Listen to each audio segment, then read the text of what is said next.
Hello students, in our last lecture we studied about Pascal's law, then variation of pressure with depth. Also we have studied about the hydrostatic paradox. Now in our today's lecture we are going to start with atmospheric pressure and gauge pressure. Students, even we know what is atmospheric pressure and what is gauge pressure. We have also obtained the formula related to that with the help of this equation. We know that the gauge pressure is P minus PA, in which this PA is the atmospheric pressure. Now students, some different units of pressure. We already know that Pascal is a unit of pressure and 1 Pascal is equal to 1 Newton per meter square. This Pascal is on the name of French scientist Blaise Pascal. The other unit of pressure is bar, and 1 bar is equal to 10 raised to 5 Pascal. So we can say that bar is a larger unit than Pascal. But remember, this Pascal is a SI unit system. Now this unit bar is used in meteorology. Then atmospheric pressure. Atmospheric pressure means pressure exerted by the atmosphere at a sea level, and 1 atmosphere is equal to 1.013 into 10 raised to 5 Pascal.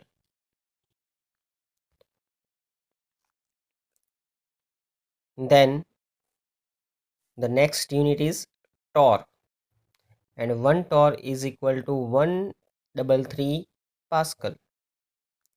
This torr is the unit on the name of Italian scientist Torricelli. Now students, in terms of height of mercury column, 1 atmosphere is equal to 76 centimeter of Hg, or it is 760 mm of Hg. So even this can be considered as a unit of pressure. So using mercury barometer, we can also measure the pressure of any system. Now students, about mercury barometer. Here in a vessel, mercury is filled and a test tube is filled with mercury, and then it is inverted inside this reservoir of mercury. So initially this test tube was kept vertical and it is fully filled with mercury, and its opening, that is its mouth, is covered with a thumb. Now this is inverted and kept inside, its mouth is kept inside the reservoir, and then the thumb is removed. So what happens in that case? Here the level of mercury inside the tube will lower down and it will reach at some point. Here that is shown. So here what happens? The pressure which is outside the tube, that is here at this point, will be same at the same level inside the tube, that is here. And we know that the pressure at this point will be atmospheric pressure, and so the pressure at same height inside the tube should be also having same pressure which is outside. So at this point, if we consider this much height of mercury column, then we can apply the formula rho g h, and that will give us the atmospheric pressure only. But if we want to write the unit in terms of centimeter of Hg, then we can write this as 76 centimeter of Hg. Hg means mercury. So here this 76 centimeter of Hg is nothing but it is 1 atmospheric pressure. So from this level to this level, this height will be how much? 76 centimeter for atmospheric pressure. So in this way, with the help of mercury barometer, we can measure the pressure. If you want to write in mm, then that will be 760 mm of Hg. Now students, this device was invented by Torricelli for measuring the atmospheric pressure. And so when the tube is inverted, at that time some vacuum is created here, and that vacuum is known as Torricelli vacuum. Now about open tube manometer. Students, this is also known as U-tube manometer because of its shape. Here this end is open in atmosphere, and if we want to measure the pressure of any device, suppose this bulb, if we want to measure the gas pressure inside this bulb, then it is connected to this end of this U-shaped manometer. And so what happens? Due to pressure, here this level of the liquid which is inside the U-tube manometer will fall, and here on the next end the liquid will rise. So what happen here? There will be a difference in the height of the liquid inside the manometer, and with the help of that difference in the height, we can measure the pressure. If nothing is connected here at the other end, then level of this manometer liquid will remain at the same height. But if there is a difference in the pressure, then there will be the difference in the height. Also remember students, if here the height of the manometer liquid rises, then the pressure of this device will be more than the atmospheric pressure. And if this level rises, then the pressure of this device is less than the atmospheric pressure, and here the level will fall, and on this side level will increase. So in this case also we will get the difference in the height of the liquid in a manometer. So in this way these devices work. Now example number 10.3. Here given that the density of the atmosphere at sea level is 1.29 kg per meter cube.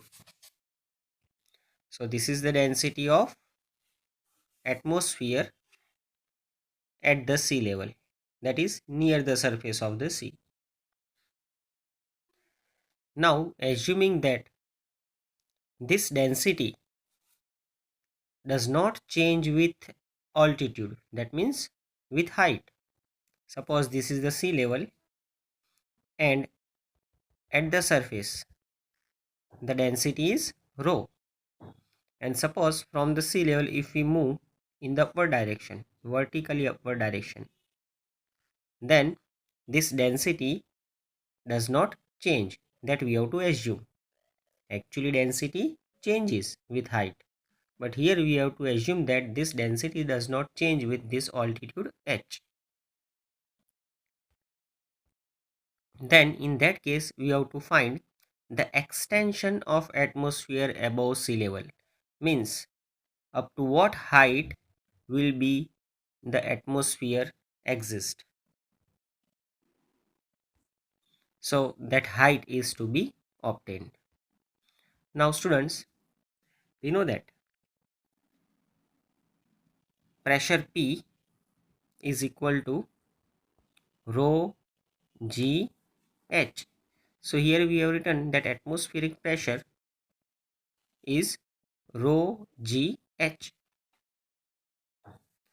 Now making subject height h, we get Pa upon rho g. Atmospheric pressure is known to us, 1.01 into 10 raised to 5 Pascal. Density of the atmosphere above sea level, that is at the sea level, is 1.29, that is given, and value of G is 9.8. Calculating this, we will get 7.989 into 10 raised to 3 meter. If you round up this value, then nearly we will get height h is equal to 8 kilometer. So we can say that atmosphere will extend up to 8 kilometer height. But students, I have written a note here. In reality, the density of atmosphere, that is rho, and value of G both decreases with height. And in this example, we have considered this density rho and G both as constant. They do not change with height. That assumptions we have made here, but actually both changes with height.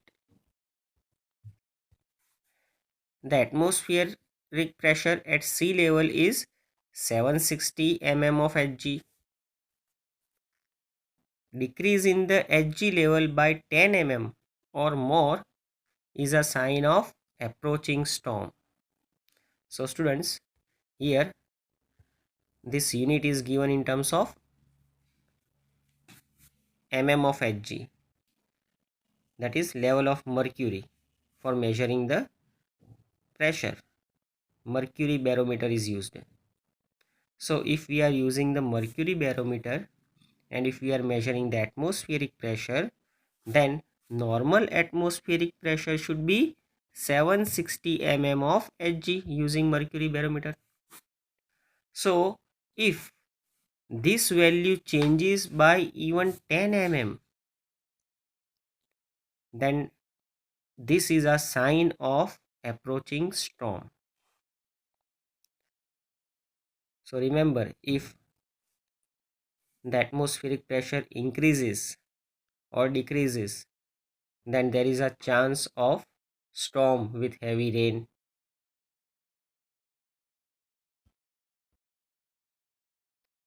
Now the atmospheric cover extends with decreasing pressure over 100 km. Actually our atmosphere is extended up to 100 km, and this 100 km is approximate, not exact. Now example number 10.4. In an Indian Ocean at depth h is equal to 1000 meter. So this is a depth in an Indian Ocean. So at this depth we have to find the absolute pressure.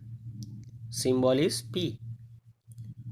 Also we have to find the gauge pressure denoted by Pg. Given that density of seawater, which is 1.03 into 10 raised to 3 kg per meter cube. Students, we know that density of water at 4 degrees Celsius is 10 raised to 3 kg per meter cube. But here density of seawater is slightly different. It is because it is a salty water and so its density is little more. Here we have to take value of G equal to 10 meter per second square. Also we have to find the force on the window of submarine of area 20 into 20 centimeter square at this depth, because if there is a submarine at this depth, then the pressure acts on the submarine and so on the window also. Here given that inside the submarine the atmospheric pressure is maintained. So this is the pressure inside the submarine.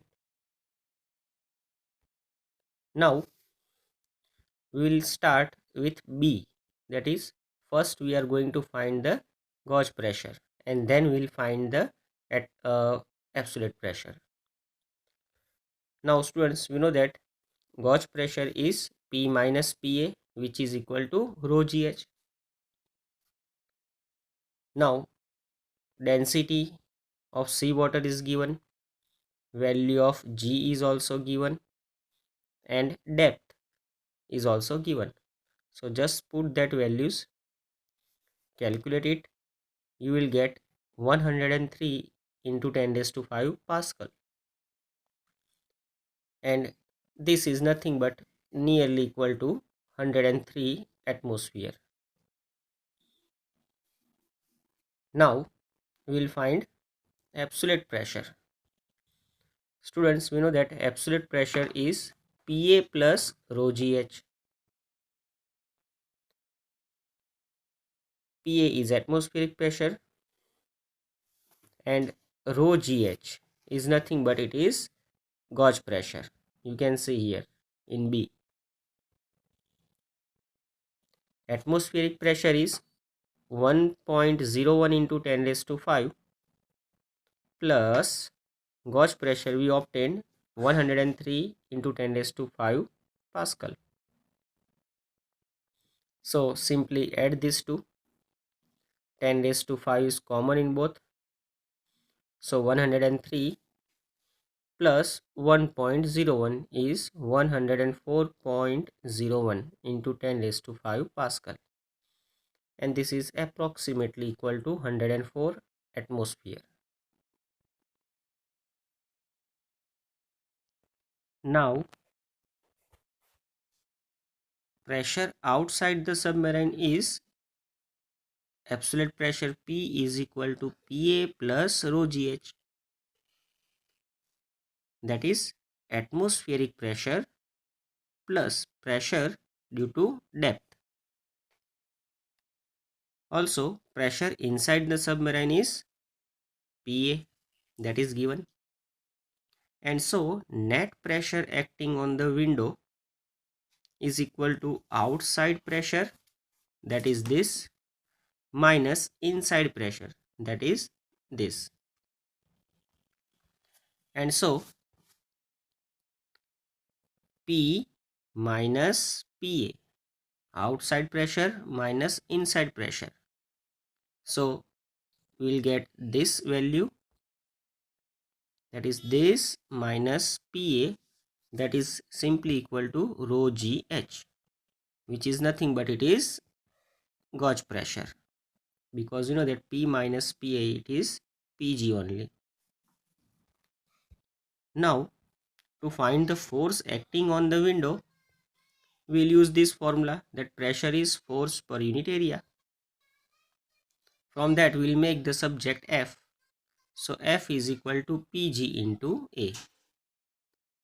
Now we have already obtained the gauge pressure, which is 103 into 10 raised to 5, and area of the window is given, that is this 20 into 20 centimeter square, which is equal to 400 centimeter square. But we know that when we put the value, we need to convert this into SI unit, that is meter square. So 400 into 10 raised to minus 4 meter square. So we have kept that value here. Calculating this, we will get force acting on the window equal to 4.12 into 10 raised to 5 Newton.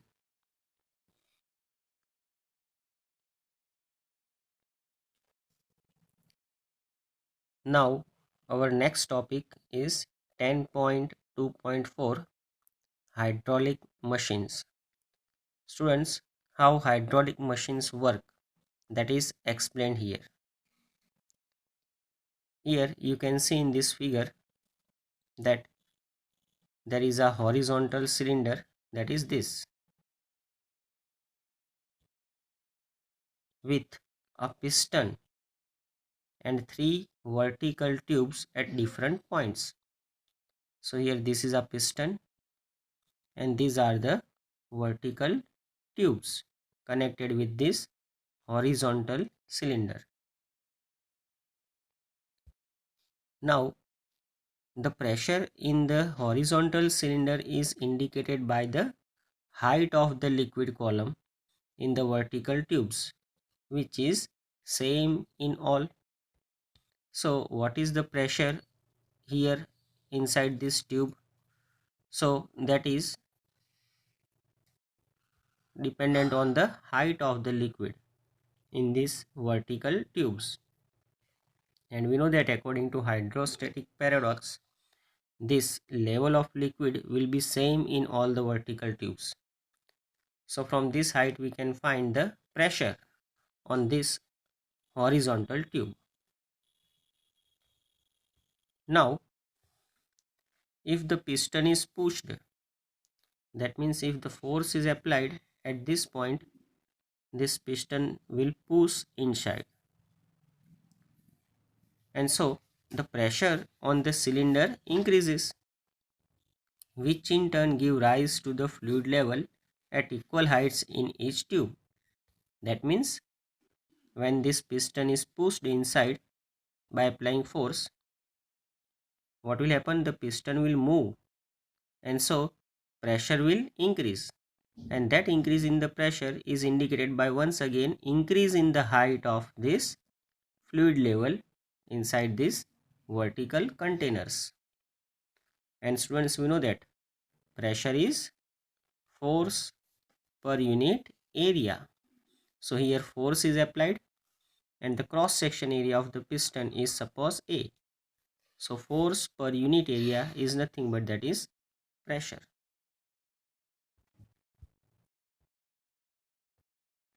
So whenever external pressure is applied on any part of the fluid contained in vessel, it is transmitted undiminished and equally in all the directions.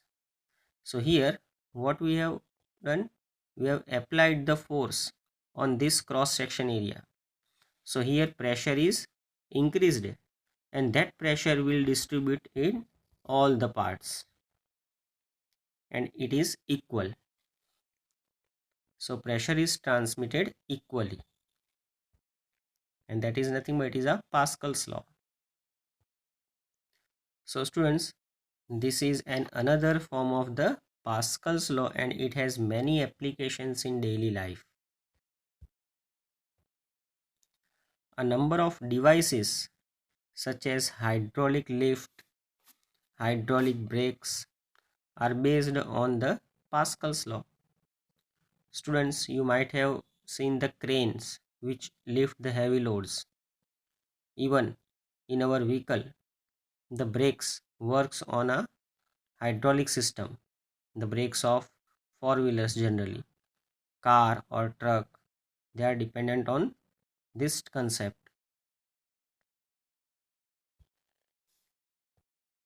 Now about this hydraulic lift. Hydraulic lift works on Pascal's law. It is a device which consists of two cylinders of cross-section area A1 and A2 connected by a horizontal pipe. And here this cross-section area A1 is comparatively small than that of cross-section area A2. You can see in this figure. This is the area of the piston, which is small, that is A1, and here this piston is having cross-section area A2, which is larger. So what happens when the force is applied here? The pressure will increase inside the fluid, and that pressure will be transmitted to this piston, and so force F2 is exerted on this piston, and this will move in the upward direction. So whatever the load is kept here, that will be lifted with a less effort. Students, here if we apply a very small force also, then also this heavy load can be lifted. So this is the concept of hydraulic lift. Now students, here these pistons which are used, they are airtight pistons. Airtight means when the force is applied, no fluid should come out of the cylinder. That means there should not be any leakage, as well as no air from outside should come inside. So that is airtight.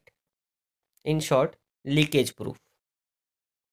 So the pistons are airtight and they are very smooth.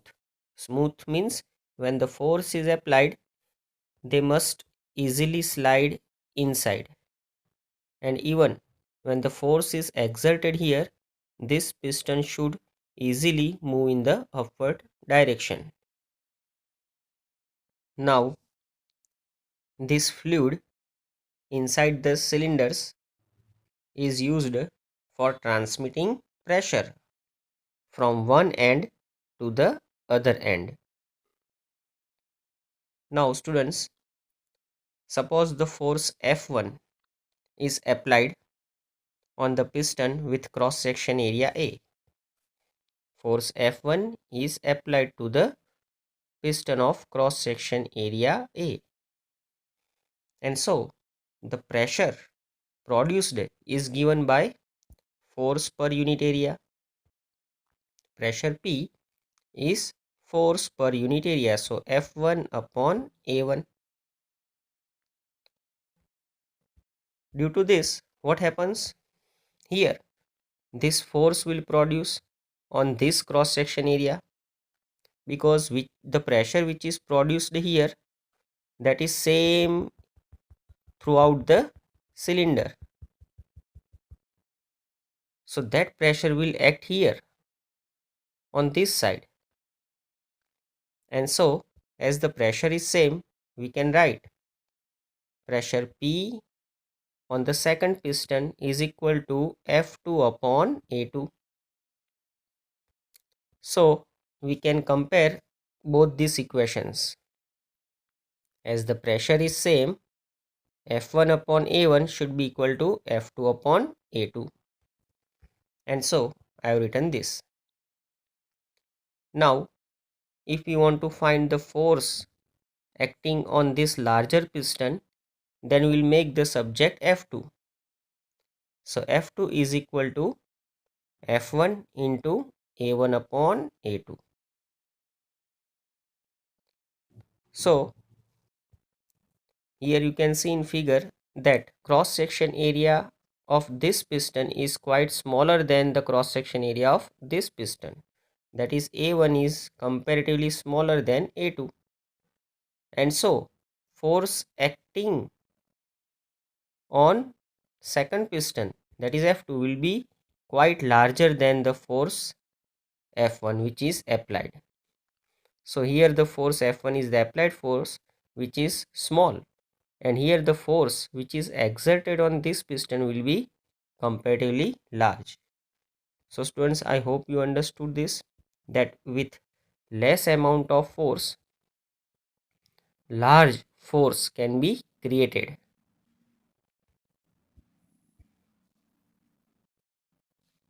And so finally I have written here, with less effort, that is F1, heavy load can be lifted at the other end.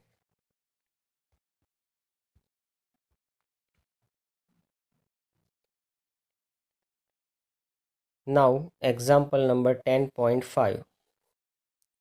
Students, here system of two syringes are shown. This is the first syringe and this is the second syringe.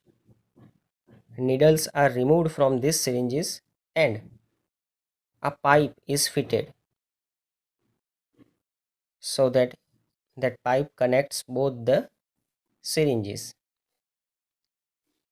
Here this first syringe is having a piston whose diameter is D1, and the second syringe is having a piston whose diameter is D2. Here diameter of this first syringe is less than that of second one. Diameter of the pistons are given here. D1 is 1 centimeter and D2 is 3 centimeter. So from these diameters we can find the cross sectional area of these pistons. Now students, when the force is applied to this second piston, it will move inside, and suppose the displacement of this piston is x2 inside this syringe. So what will happen?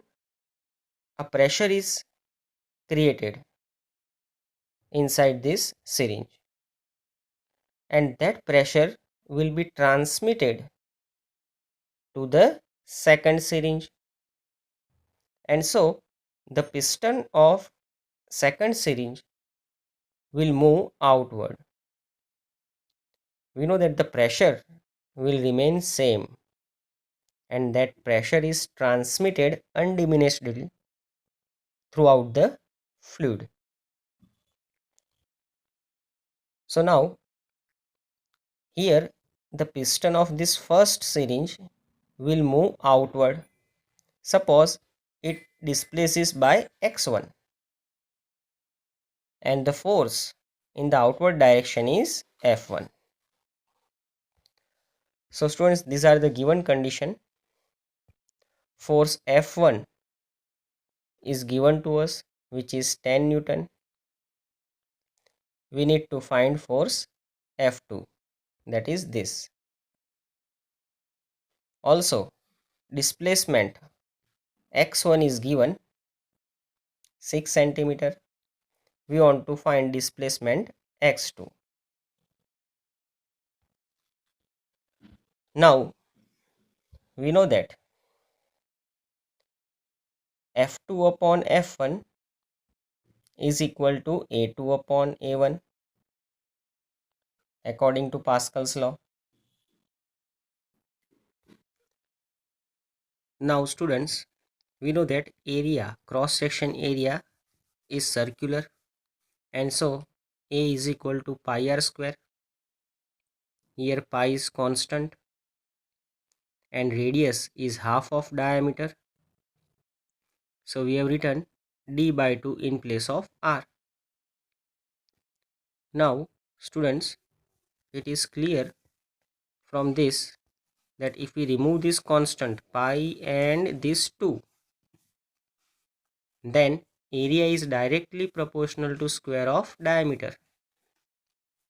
And so if area is proportional to square of diameter, then we can write A2 upon A1 is equal to d2 upon d1 square. And so in place of a2 upon a1, I have written here d2 upon d1 square. Here f2 is made subject, so this f1 will come here on the right hand side. Now values are given. Force F1 is given 10 Newton and the diameters D2 is 3 centimeter, D1 is 1 centimeter. So D2 upon D1 is 3 upon 1. Students, here the units are in centimeter, but when we take the ratio of same physical quantity, then no need to convert this centimeter to meter. Because if we convert from centimeter to meter, then also that will not make any change, and so I have written 3 by 1. So calculating this, we'll get F2 is equal to 90 Newton. So students, it is clear that here the cross section area of this piston is quite large, and so if we apply large force here, then also the force exerted to the other piston, that will be small. And if we think reverse process, that is, if we apply a 10 Newton force to this piston of small syringe, then here the force on this piston of large syringe will be large. That is, if 10 Newton force is applied here, then there will be a force of 90 Newton to the second piston.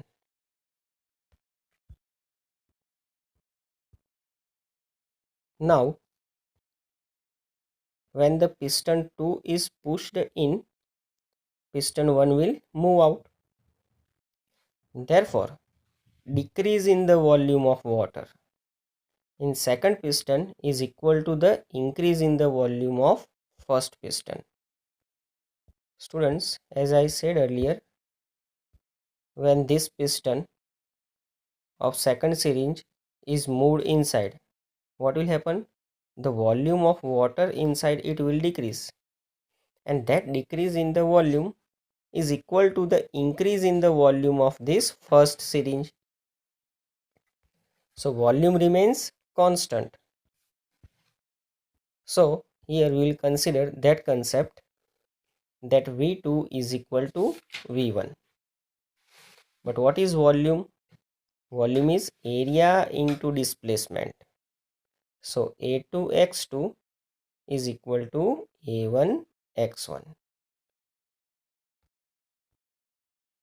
Now if you want to find x2, that is displacement of piston in second series, then we will make the subject x2. We will get A1 upon A2 into x1. But in place of A1 upon A2, we can write D1 upon D2 square from equation number 1. And so we get this equation. Now D1 upon D2 is 1 by 3 square into x1, which is given 6. You can see that x1 is given 6 centimeter. So here we have kept 6. Unit of this is centimeter, so our answer will be also in centimeter. So students, displacement of piston in second syringe x2 is equal to 0.67 centimeter. You can write this answer in meter like this, 6.7 into 10 raised to minus 3 meter, or if you want to write this answer in millimeter, then it will be 6.7 mm. and that you know how.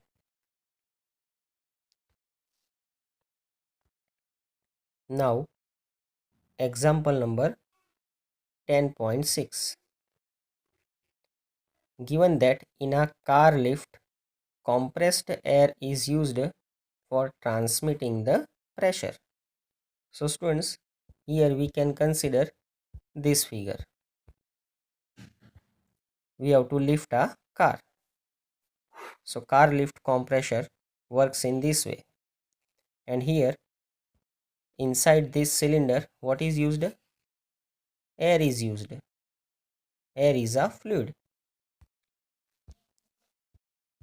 So in a car lift, compressed air is used for transmitting the pressure because air is also a fluid.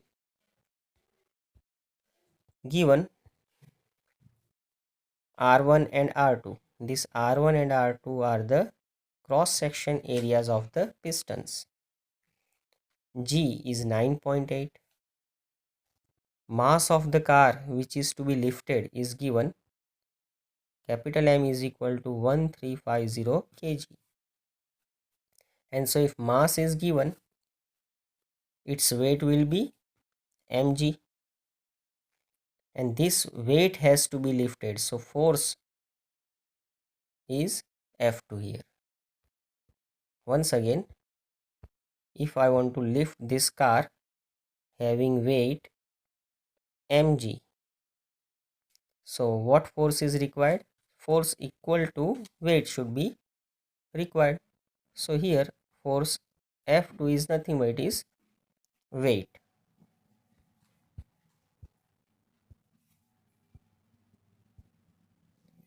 So now using this formula, F1 upon F2 is equal to A1 upon A2.